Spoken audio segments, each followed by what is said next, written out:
Bonjour mes bien-aimés de Dieu. Savez-vous que Jésus est l'unique porte qui donne accès au salut pour chacun d'entre nous, symbolisé par cette large salle des festins?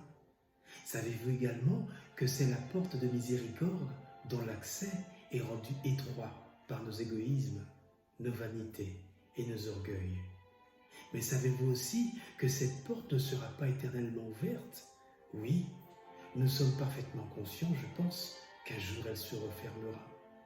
Et l'histoire du monde sera close, et ce, malgré les différents avertissements.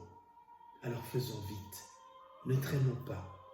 Vous l'avez bien compris, frères et sœurs, l'évangile de ce dimanche nous invite à nous poser deux questions qui me semblent fondamentales.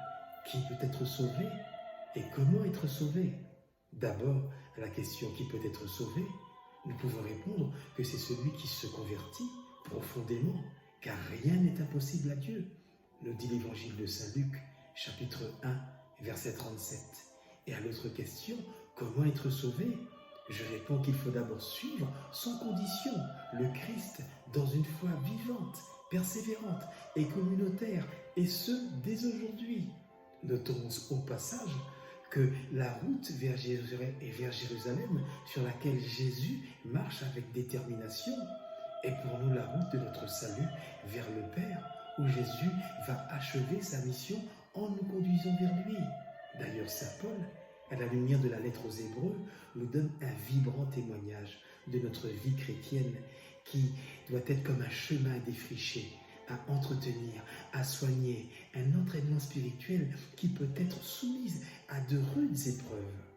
Et pour ceux et celles qui auront exercé, persévéré en permanence, le Christ nous annonce qu'aucune porte ne sera fermée. Frères et sœurs en Christ, vous l'avez bien compris, notre salut dépend de notre foi personnelle, de nos gestes quotidiens de charité, de notre amour de chaque instant, soutenu par la grâce de Dieu à travers sa parole et à travers son Eucharistie.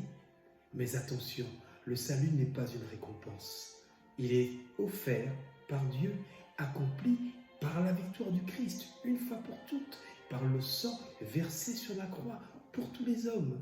Et c'est pour cela que l'annonce du kérigme doit rester la pierre angulaire de notre foi pascale, l'antidote de nos peurs, de nos fausses peurs, et la mise en lumière de nos pauvretés, de nos fragilités.